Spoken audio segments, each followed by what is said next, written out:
تو آواز دیں الان انکسر ظہری، کبھی اپنی کمر کے ٹوٹنے کا مرثیہ پڑھتے ہیں سید الشہداء، کبھی آواز دیتے ہیں یا بنی بعدک الوفا، ہے بیٹا تیرے بعد زندگانی دنیا پر خاک ہے۔ کس کس کا گریہ اور ماتم کیا ہے سید الشہداء حسین ابن علی نے، کتنے جنازے اٹھائے ہیں، لیکن لب پر فقط ایک جملہ ہے، معبود تیری مرضی پر ہم راضی ہیں، یہ میری تمام تر قربانیاں صرف تیری مرضی کے حصول کی خاطر ہیں۔ خدا کسی غم میں نہ رلائے۔ بڑی مصیبتیں برداشت کی ہیں سید الشہداء نے، جناب زینب کبریٰ نے۔ میں انشاءاللہ مصائب آپ کے سامنے بیان کروں گا، لیکن آج ایک واقعہ بیان کرنا چاہتا ہوں۔ آپ سوچئے کن مصیبتوں کے ساتھ یہ کربلا ہم تک پہنچی ہے۔ متوکل صفت نہ جانے کتنے افراد اس روئے زمین پر آئے جنہوں نے کربلا جانے پر پابندی آئے۔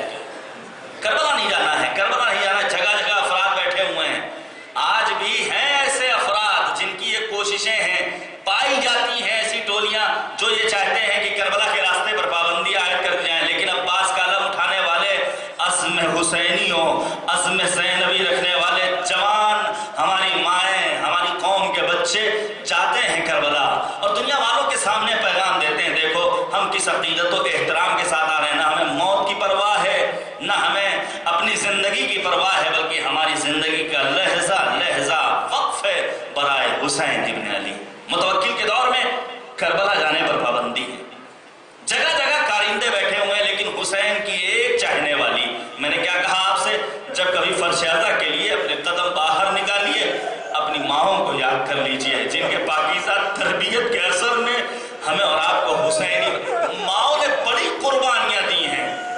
واقعہ عاشورہ سے لے کر کربلا کے حادثے کے بعد آج تک ہماری مائیں ہیں جنہوں نے کربلا کو اپنے خون سے سینچا ہے، اپنے جوانوں کو قربان کیا ہے، اپنی گودوں کو اجاڑا ہے، اپنی گودوں کو ویران کیا۔ کربلا جانے پر پابندی ہے، کربلا نہیں جا سکتا ہے کوئی، لیکن حسین کی ایک چاہنے والی خاتون ہے، جانے قربان جائیں۔ زینب کبریٰ کو اپنا آئیڈیل اور نمونہ عمل قرار دینے والی ناصرہ نام لکھا ہے علماء نے۔ ناصرہ کی آغوش میں کم سن بچہ ہے، کربلا کی جانب آگے بڑھ رہی ہے، صرف ایک جذبہ ہے، اپنے امام کی بارگاہ میں پہنچ جائیں، سرزمین عاشقان پہنچ کر مولا حسین کو سلام کر لیں، باب الحوائج باب الحسین ابوالفضل عباس کے حرم میں حاضری دے دیں۔ ناصرہ آگے بڑھ رہی ہے، متوکل کے کارندوں نے روکا، کہاں جا رہی ہے؟ میں کربلا جا رہی ہوں۔ کیا تجھے نہیں پتا کہ بادشاہ وقت نے کربلا جانے پر پابندی عائد کی؟ مجھے پتا ہے، کہا تجھے بادشاہ کے دربار میں جانا ہوگا۔ پہنچی بادشاہ کے دربار میں، مجلس ختم ہو رہی ہے، بادشاہ بیٹھا ہوا ہے، متوکل سوال کرتا ہے کہاں جا رہی ہے؟ آنکھوں میں آنکھیں ڈال کر ظلم سے مقابلہ کرنا ہے، کربلا کا یہ پہلا پیغام ہے۔ آنکھوں میں آنکھیں ڈال کر کہتی ہے جا رہی ہوں کربلا اپنے آقا و مولا حسین کی زیارت کے لیے۔ کہا تجھے پتا ہے کربلا جانے پر پابندی ہے؟ ہاں پتا ہے۔ کہا تجھے قربانی دینی ہوگی۔ کیا قربانی چاہیے؟ مال چاہیے، دولت چاہیے، ثروت چاہیے؟ کہا نہیں، تیری آغوش میں جو بچہ ہے یہ بچہ چاہیے۔ ناصرہ نے اپنی آغوش سے بچہ پھینکا، اپنے قدم کربلا کی جانب آگے بڑھاتی ہے، لیکن متوکل نے روکا، ٹھہر جا، ایسے نہیں، بلکہ تیری آغوش میں یہ بچہ ہوگا۔ اولاد والوں ذرا غور سے سننا، میری آواز میری بہنوں تک بھی پہنچ رہی ہے، ہم سب صاحبان اولاد ہیں۔ آغوش ناصرہ میں بچہ ہے، جلاد آگے بڑھتا ہے، جلاد نے بڑھتے ہی سر و تن میں جدائی کی، ناصرہ نے اپنی آغوش سے بچے کو پھینکا، چاہتی ہے کربلا کی جانب آگے بڑھے۔ متوکل نے کہا ٹھہر جا، ایسے نہیں، بلکہ اسے اپنے قدموں تلے رونتے ہوئے آگے بڑھنا ہوگا۔ ارے زینب کی چاہنے والی ناصرہ اپنے قدموں سے رونتے ہوئے کربلا پہنچی، باب الحسین ابوالفضل عباس کے حرم میں گریہ کر رہی ہے۔ ایک خاتون آئی، ارے کوئی بی بی آپ کو حسین کے روضے میں بلا رہی ہے۔ ناصرہ پہنچی، سمجھ گئی یہ کوئی اور نہیں سوائے مادر حسین فاطمہ الزہرا۔ اے ناصرہ لے اپنی امانت لے لے۔ ناصرہ تڑپ گئی، بی بی اگر رباب اپنے ششماہے کو راہ خدا میں قربان کر سکتی ہے تو کیا میں اس لائق نہیں کہ اپنی گود کا پالا راہ حسین وسيعلم الذين ظلموا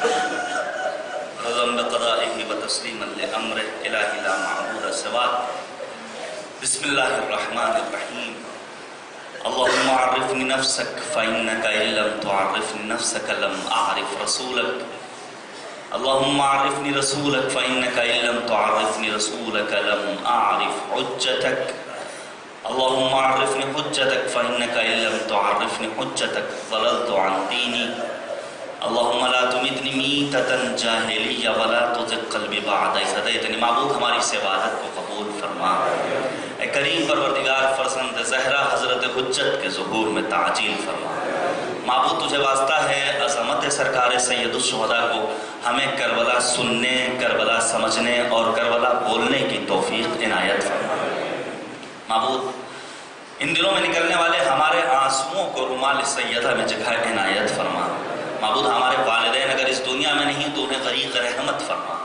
ان کے گناہان صغیرہ و کبیرہ کی مغفرت فرما معبود ہمیں اپنے بچوں کی اسلامی تربیت کرنے کی توفیق عنایت فرما اے کریم پروردگار پرچم اسلام کو سر بلند فرما پرچم شرک و کفر و نفاق کو سرنگوں فرما دشمنان اسلام کو نیست و نابود فرما اے کریم پروردگار آل سعود آل خلیفہ تکفیری ٹولیاں بالخصوص داعش کو نیست و نابود فرما معبود اسلامی انقلاب کی حفاظت فرما رہبر انقلاب حضرت آیت اللہ العظمیٰ خامنئی مرجع عالی قدر حضرت آیت اللہ العظمیٰ سیستانی اور دیگر مراجع کا سایہ ہمارے سروں پر قائم و دائم اے کریم پروردگار ہمارے حوزات علمیہ کو سلامت رکھ معبود ہمارے وہ علماء جن کی دن دونی رات چوگنی محنتوں زحمتوں مشقتوں کے نتیجے میں دین ہم تک پہنچا ہے جو اس دنیا میں نہیں انہیں جوار رحمت میں جگہ عنایت فرما کریم پروردگار ہمارے اعمال کو اس لائق بنا دے کہ امام ہمیں اپنے اعوان و انصار میں شمار کریں ربنا تقبل منا انک انت السمیع العلیم